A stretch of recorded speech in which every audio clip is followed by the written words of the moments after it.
പട്ടിയിൽ നിന്നും പൂച്ചയിൽ നിന്നും നമുക്ക് എന്താണ് പഠിക്കാനുള്ളത്? 1 സെക്കൻഡ് ലിവിങ്.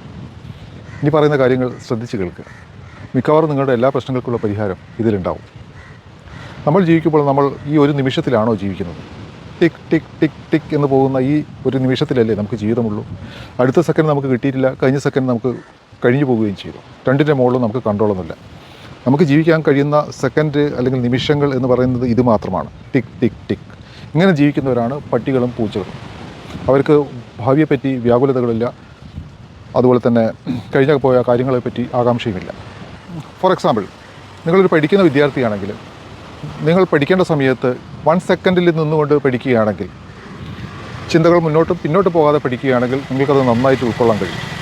നിങ്ങൾ ജോലി ചെയ്യുന്ന ആളാണെങ്കിൽ ഇതൊക്കെ. ഞാനിന്ന് രാവിലെ എക്സസൈസ് ചെയ്യുന്ന സമയത്ത്, ഓടുന്ന സമയത്ത് ഇത് പ്രാക്ടീസ് ചെയ്ത് നോക്കി. ഈ ഒരു സെക്കൻഡിൽ എനിക്കിപ്പോൾ എന്താണ് ചെയ്യാനുള്ളത്? ഒരു കാലെടുത്ത് മുന്നോട്ട് വയ്ക്കണം. ഈ ജോഗിങ് ചെയ്യുന്ന സമയത്ത് 1 സെക്കൻഡിൽ ഒരു കാല് മുന്നോട്ട് വയ്ക്കുക എന്നുള്ളൊരു ടാസ്ക് മാത്രമേ ഉള്ളൂ. പക്ഷേ നമ്മൾ ചിന്തിക്കുന്നത് എങ്ങനെയാണ്? എത്ര ദൂരം ഓടണം, ഭയങ്കര ടാസ്കല്ലേ എന്നുള്ള ചിന്തകളാണ് നമ്മളെ ഭരിക്കുന്നത്.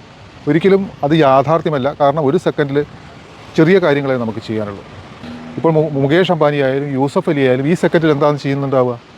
വളരെ നിസ്സാരമായിട്ടുള്ളൊരു കാര്യം. ഒരു മീറ്റിങ്ങിൽ ചിലപ്പോൾ എന്തൊക്കെ സംസാരിക്കുന്നുണ്ടാവാം, അല്ലെങ്കിൽ ഒരു ഫയൽ നോക്കുന്നുണ്ടാവാം. പക്ഷേ ഈ സെക്കൻഡുകളിൽ ജീവിച്ചുകൊണ്ട് മുന്നോട്ട് പോകുമ്പോഴാണ് വലിയ വിജയങ്ങൾ നേടുന്നത്.